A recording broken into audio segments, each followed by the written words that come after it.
그럼 이제 앞으로 결국 어떻게 되는 것이냐? 네. 뭐 한 10년간 서울 수도권의 집값은 어떤 추이를 보이게 되는 것이냐? 네. 이런 어떤 직관적인 질문 누군가는 하실 것 같아요. 네.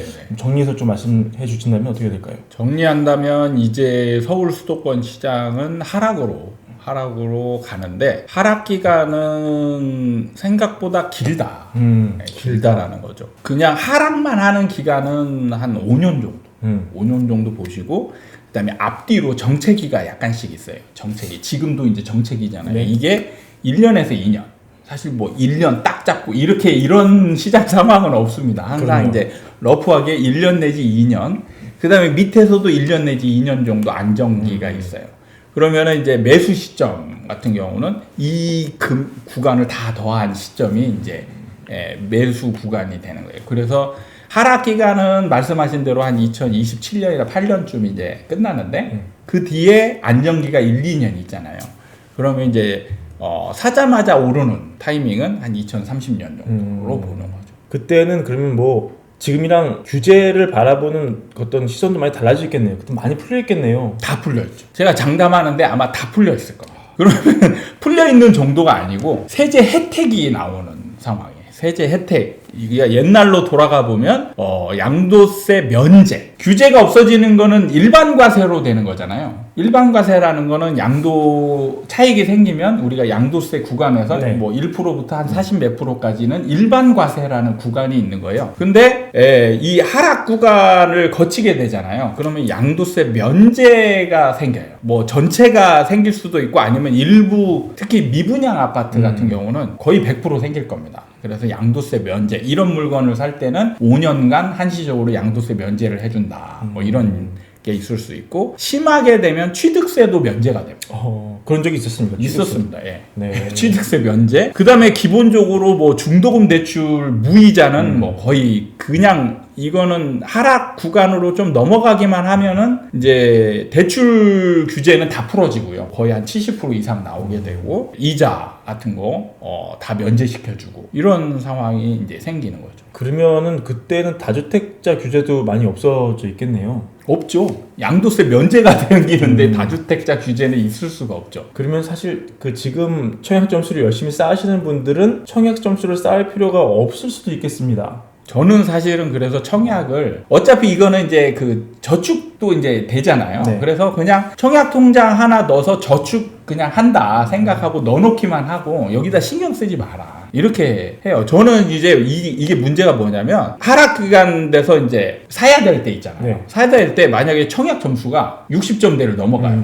50점대 이상? 그럼 이분들은 집을 못 삽니다. 점수 가점이 아른아른 해가지고요. 그렇죠. 청약이 이때 청약 넣잖아요. 그럼 무조건 이때는 미분양이 생기거든요. 미분양이 생긴다는 얘기는 청약 점수가 빵점인 사람들도 살 수 있는 상황이 벌어진다는 얘기예요. 그러면 60점인 사람이 청약을 넣느냐? 못 넣거든요. 아깝죠. 예, 아까워서 못 넣는데 그러면 집을 사면 어떻게 되냐? 집을 사면 청약 점수가 떨어지잖아요. 무주택 기간이 그렇죠. 떨어지니까 청약 가점이 떨어지는 거예요. 그러니까 집을 살까 말까 고민하다가 계속 야 지금 경쟁률 높은 현장 나오기만 해라. 나한테 로또가 되는 현장 나오기만 해라. 기다리고 있는데 그런 현장은 이때는 나오지 않거든요. 그러니까 집을 사야 될 시점을 놓치고 본인 스스로 걷어차게 되는 거예요.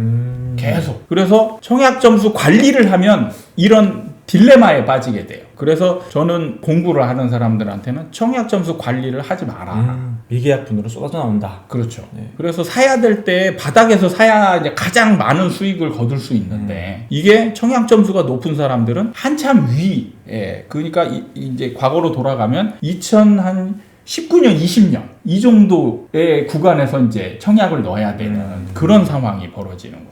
우리가 이제 주로 서울 수도권 얘기를 많이 했는데요. 분당이나 일산 여기도 수도권이죠. 그렇죠. 범서울이니까 네네. 뭐 네.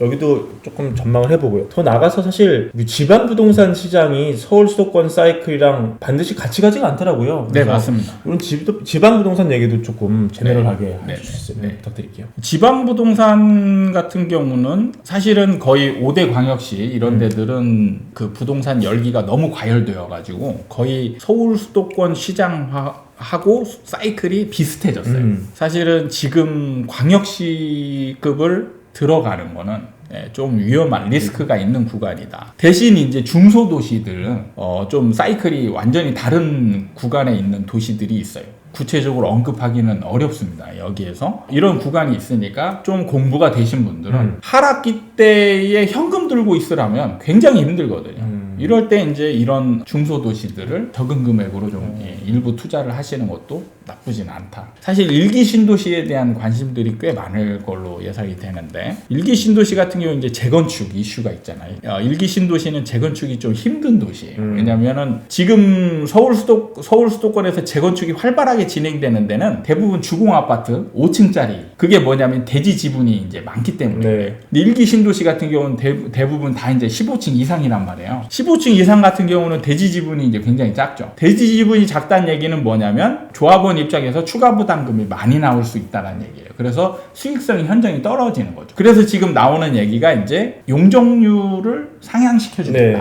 이게 이제 문제가 있는데, 저는 이게 쉽지 않다라고 봐요. 이거를 일기 신도시에만 용적률을 상승시켜주면 서울에서 가만히 있을까요? 전 국민이 저는 들불처럼 일어나가지고 다 용적률을 상승시켜줘라. 그러면은 우리나라 국토가 모든 아파트가 다.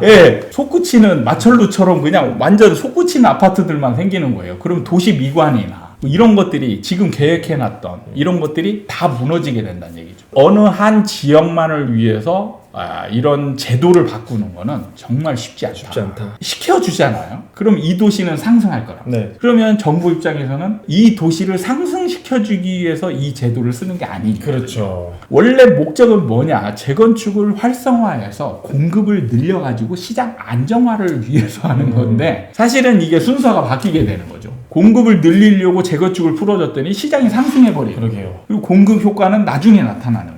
그러면 정부 입장에서 부담이 되는 거예요. 그러니까 이게 쉬운 문제가 아니라는 거죠. 그래서 지금 자꾸 재건축, 일기 신도시 재건축 문제를 자꾸 지금 미적미적 되면서 뭐 장기 계획으로 삼겠다 이런 얘기가 나오는 게 이제 그런 측면이라는 거예요.